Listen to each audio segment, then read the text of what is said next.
En el Ecuador, el morenismo es un tema relevante. Hablando un poco de los antecedentes, Lenín Moreno perteneció al partido Alianza País, el cual tuvo gran apertura con la Revolución Ciudadana, en la que formó parte junto al expresidente Rafael Correa. Tras 10 años en el poder, creó su propia plataforma política, la que le llevó a ganar las elecciones del 2017.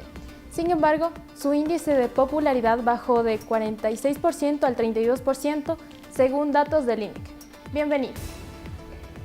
Lenín Moreno, un presidente de transición que ha marcado una gruesa línea entre su modo de gobierno y el del expresidente Rafael Correa, basando su mandato en el diálogo, las concesiones y acuerdos para llegar a la paz.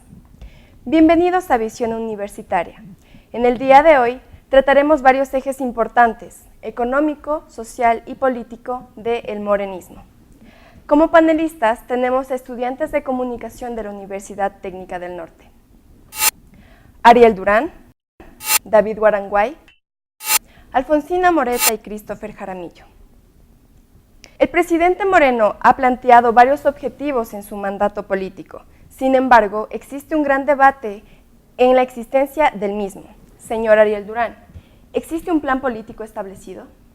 Bueno, muy buenos días con todos. Viviana, gracias por la invitación. Efectivamente, el presidente Moreno tiene un plan político establecido. De hecho, es basado en dos ejes fundamentales, que es combatir contra la corrupción y el tema del diálogo, que ese es fundamental en el plan político del presidente Moreno. El diálogo, si bien es parte fundamental, ha sido la razón por la cual se han hecho varias concesiones y retracciones del presidente Moreno. ¿Cómo plantearías esto? Pues desde el principio de la presidencia de Lenín Moreno ha tenido acercamientos con el diálogo en distintas empresas públicas y privadas, así como en el gremio de transportistas. Entonces, han habido muchísimos levantamientos. Esto quiere decir que quizá Moreno no tiene un plan político establecido o no está siguiendo el mismo a cabalidad. Como te comentaba, el plan político de Lenín Moreno era entablar diálogo con distintos sectores que antes en el antiguo gobierno del presidente Rafael Correa pues no existía. Y ha tenido varios acercamientos efectivos, muy efímeros, en lo cual se puede argumentar que el presidente Moreno está actuando mediante su plan político de campaña. Muchas cosas se ha dicho de que Lenín Moreno es un presidente de reacción, más no de acción. Esto quiere decir que va reaccionando de acuerdo se van presentando los sucesos en el Ecuador. Quizá por esto cabe recalcar que no hay un plan político o no se está siguiendo la secuencia del mismo. Como te comentaba, el plan político era entablar diálogo y lo ha estado haciendo, lo que engloba todo lo que significa diálogo, tanto en otros partidos políticos, sean opositores, sean afines, tanto en empresas públicas, empresas privadas, gremio de taxistas, de transportistas públicos, privados, o sea, ha sido en general. Se ha basado en su plan político principal, que es el diálogo, y entablar este tipo de conversaciones con otros. Muchas gracias, Ariel. Existe un claro rumbo que no está siguiendo Moreno. Entonces, cabe la pregunta aquí, señor David Guaranguay. ¿Cuál es la posición política del presidente? Vivi, buenas tardes, gracias por la invitación. El rumbo del gobierno de Lenín Moreno pues se ha desvinculado de la raíz de la que salió. Estaríamos hablando de la Revolución Ciudadana con Alianza País, fundada por Rafael Correa, que actualmente ya no conserva la ideología ni Simplemente está conservando el nombre, más no la esencia. Exactamente. Entonces, ¿cómo se define ahora Moreno? ¿En qué línea está? ¿En qué línea está basado su mandato si ya no tiene la ideología de lo que era el correísmo? Bueno, podemos decir que Lenín Moreno empezó con el gobierno de extrema izquierda, como lo terminó Rafael Correa, pero actualmente con las alianzas que se ha hecho con otros partidos políticos, como podemos hablar de Social Cristiano, podríamos decir que están vinculados con los partidos de central derecha. Un claro indicio de este sería el rol que ha devuelto al sector privado Moreno. Entonces, cabe la pregunta ahora, ¿los casos de corrupción de los exfuncionarios tienen que ver con que no se estén haciendo las alianzas políticas? ¿De quién parte esto? ¿Desde el punto de Moreno o son los partidos políticos los que no quieren aliarse a él por la baja popularidad que tiene? No los partidos políticos. El error aquí que podríamos plantear es el gobierno de Lenín Moreno. Lenín Moreno, como si bien se ha dicho, ha intentado su plan de gobierno, pues, fundamentarlo en el diálogo. Sin embargo, estos sectores privados y públicos se han visto afectados por el diálogo, porque Lenín Moreno, como tú lo supiste mencionar, es un gobierno de reacción más no de acción, porque espera que tiene que pasar algo, suscite algo para iniciar ese diálogo con aquel sector. Entonces, que está Moreno está en un error al no definir su posición política. Sí, es un error porque la ideología inicial no permanece en la misma, entonces la gente no puede confiar. Concluimos con esto en el primer bloque. Quédese con nosotros en su programa Visión Universitaria. Un corte y regresamos.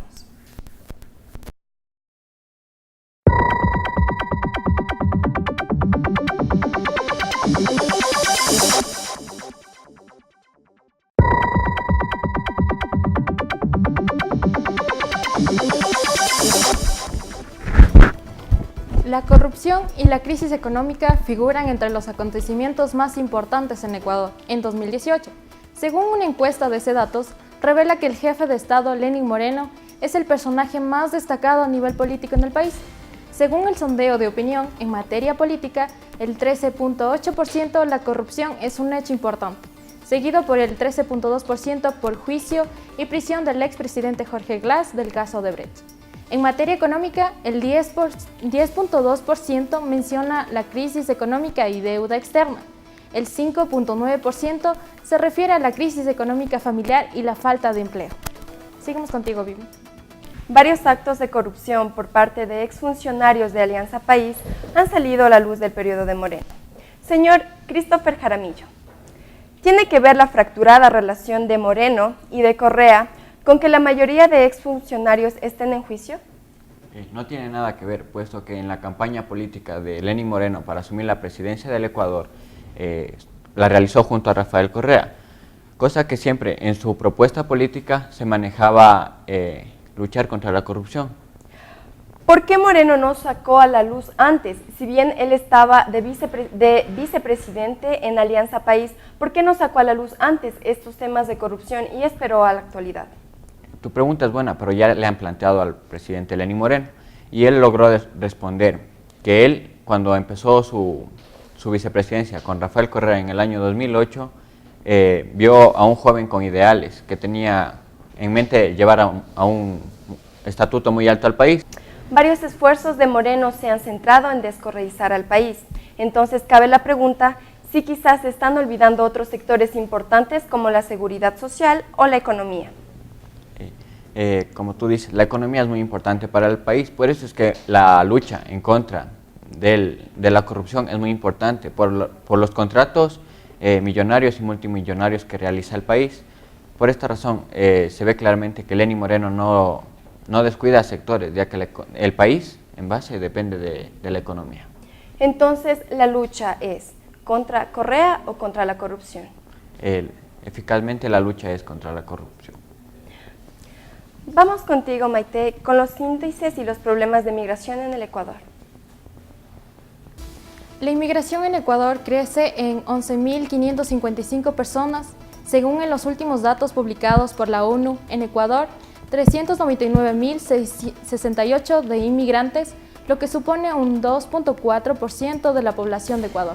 La inmigración masculina es superior a la femenina, con 206.327 hombres, lo que supone el 51.70% del total, frente a los 192.741 de inmigrantes mujeres, que son el 48.29%. Los principales países de procedencia de la inmigración en Ecuador son Colombia, el 61.70%, Estados Unidos con el 8.49% y Perú el 4.34%. Pero debido a la crisis económica en Venezuela, el movimiento migratorio se ha intensificado en los últimos años en nuestro país, teniendo una población estimada de más de 250.000 migrantes a finales del 2018. El 20 de enero del 2019, tras el asesinato de una mujer ecuatoriana a manos de un migrante venezolano en Ibarra, el gobierno de Ecuador anunció que reforzaría los controles fronterizos y exigiría la presentación de los antecedentes judiciales a aquellos venezolanos que quieran ingresar al país. Migrantes, un tema de coyuntura y de gran problemática social. Señorita Alfonsina Moreta, ¿cuál ha sido el plan que ha tomado el gobierno ante los migrantes?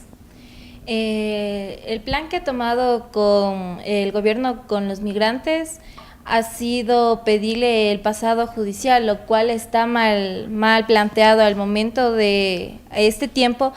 ¿Usted cree que estas acciones debían tomarse antes y no ahora después de estos sucesos acontecidos en Ibarra?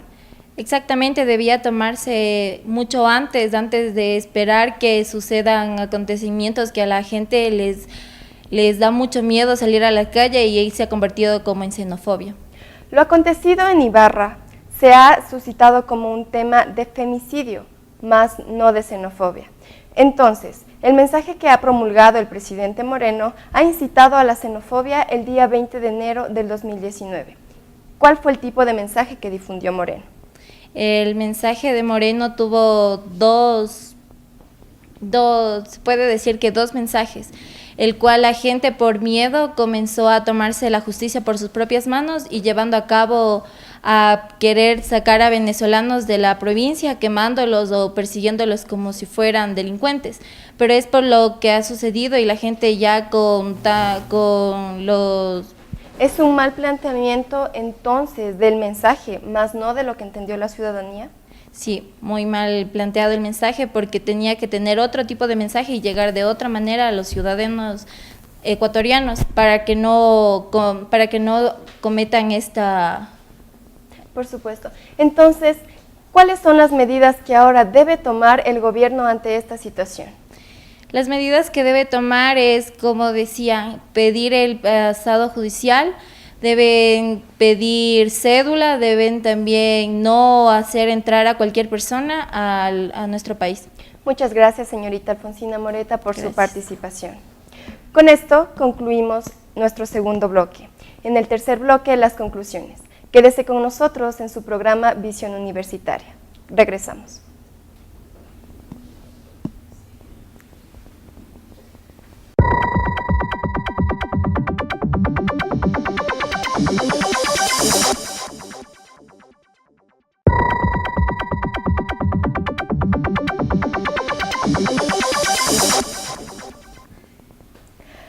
Continuamos con las conclusiones de este debate.